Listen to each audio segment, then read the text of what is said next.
Hello everyone, Shri GS point में आपका स्वागत है।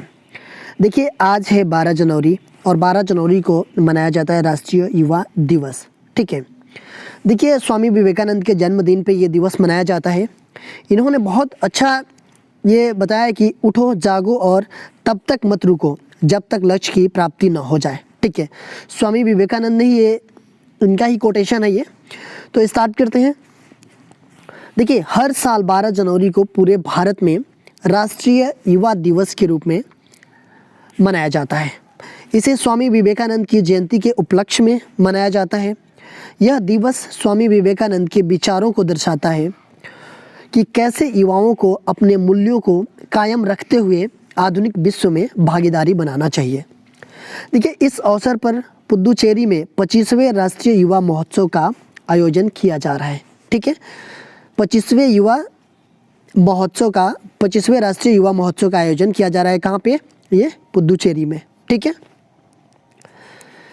देखिए अगर हम बात करें राष्ट्रीय युवा दिवस के बारे में, ठीक है, तो ये पहला राष्ट्रीय युवा दिवस जो है कि 12 जनवरी 1985 को मनाया गया था। पहला राष्ट्रीय युवा दिवस कब मनाया गया था?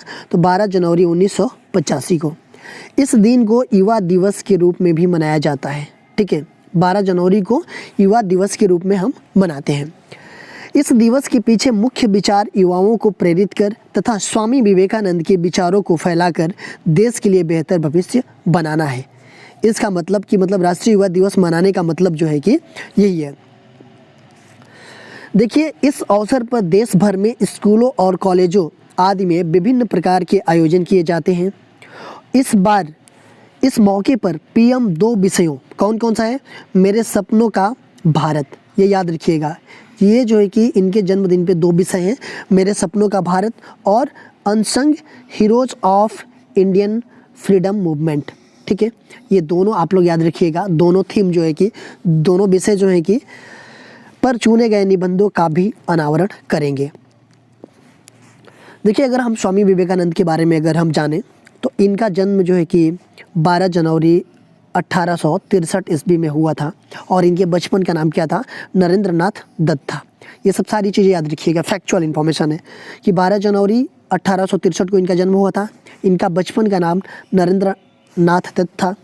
यह एक महान आध्यात्मिक नेता, समाज सुधारक और एक यूथ आइकॉन थे। ठीक है, स्वामी विवेकानंद।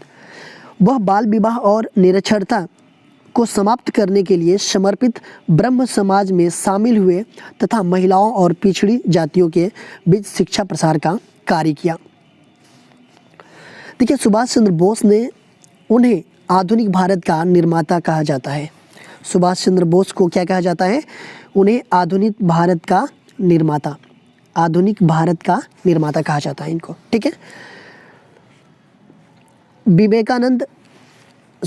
ये सुभाष चंद्र बोस जी ने विवेकानंद को बोला आधुनिक भारत का निर्माता। ठीक है, सुभाष चंद्र बोस जी ने विवेकानंद जी को बोला कि आधुनिक भारत के ये निर्माता कहा उनको। ठीक है, विवेकानंद का दृढ़ विश्वास था कि युवा अपनी लगन, समर्पण और आध्यात्मिक शक्ति से देश का भाग्य बदल सकते हैं।